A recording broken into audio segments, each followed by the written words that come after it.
कि जो मन चंगा कटौती में गंगा, इसकी जो कथा है वो इतनी रोचक है कि वो जब अपने चर्मकार का काम कर रहे होते हैं तो किसी ब्राह्मण का जूता टूट जाता है तो उनसे कहता है सुधार दो, मुझे जरा गंगा जाना है स्नान करने।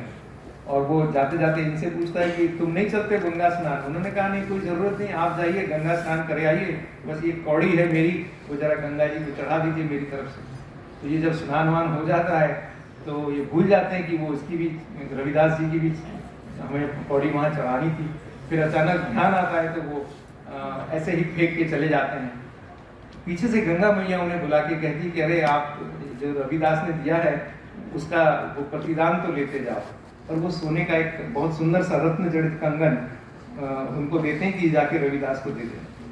तो इनको लगता है कि रविदास को क्या मालूम है गंगा मैया ने मुझे क्या दिया है।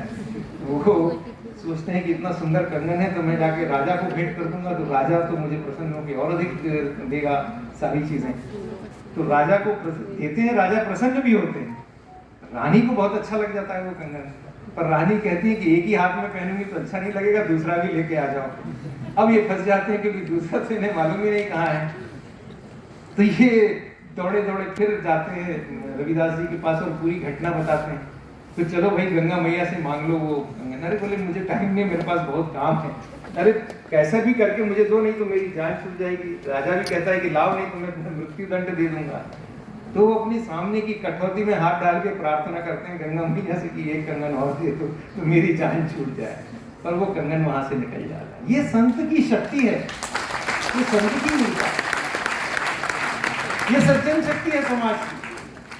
हम देखते हैं कि जहां पूरे देश में आतताइयों का आक्रमण था, राज था, अलग अलग धर्मावलंबी देश में अपनी अपनी चीजें प्रचार प्रसार कर रहे थे, तब संत तुलसीदास रामचरितमानस जैसा महाकाव्य लिखते हैं।